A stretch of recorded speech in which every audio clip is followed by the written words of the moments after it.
Magandang araw bagong Pilipinas, narito ang Police News Express sa oras na ito. Hindi nagpatinag ang mga tauhan ng Police Regional Office 3 sa gitna ng walang humpay na pag-ulan dulot ng habagat. Mabilis na kumilos ang mga kapulisan sa buong Central Luzon upang tumulong sa mga binaha, magsagawa ng rescue operation at tiyakin ang kaligtasan ng mamamayan sa mga apektadong lugar. Nakatutok dyan si Patrolwoman Lixen Reyes sa Weran.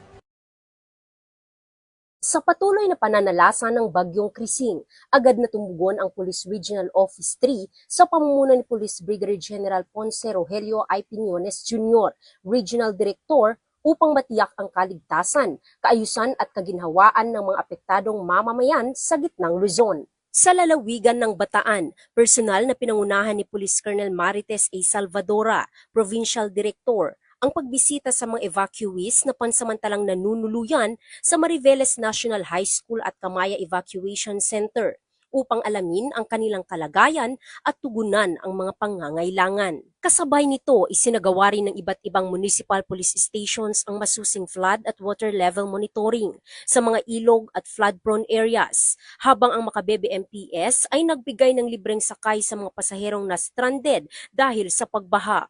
Samantala, sa bayan ng Pilar, Bataan, tiniyak ng mga pulis ang seguridad sa ginanap na pamamahagi ng food assistance sa mga daycare pupils, habang sa Dinalupihan ay sinagawa rin ang food distribution para sa mga evacuees.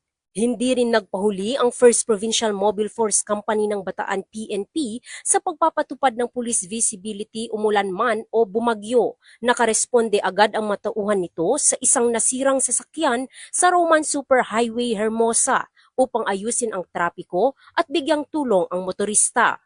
Sa Pampanga, ipinamalas din ng Apalit MPS ang mabilis na aksyon nang mailigtas at madalas evacuation center ang isang bagong panganak na ina at ang kanyang pamilya sa tulong ng MDRRMO at Philippine Coast Guard. Sa Hagonoy, Bulacan, isinagawa ng Hagonoy Municipal Police Station ang forced evacuation sa mga high-risk areas upang mailigtas ang mga residente mula sa banta ng storm surge at patuloy na pagtaas ng tubig dulot ng Bagyong Krising.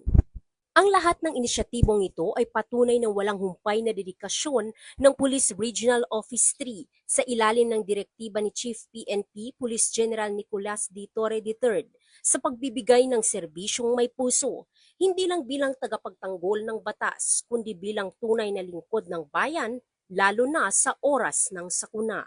Mula dito sa gitnang Luzon, ako ang inyong PNN correspondent, Patrolwoman Lixen Reyes A. Saweran, alagad ng batas, ng balitang pulis. At para sa iba pang napapanahong balitang pampulisya, laging tumutok sa Police News Network, alagad ng batas, tagataguyod ng balitang pulis. Ako po si Patrolman Julius Sam Akad, nagbabalita para sa Police News Express.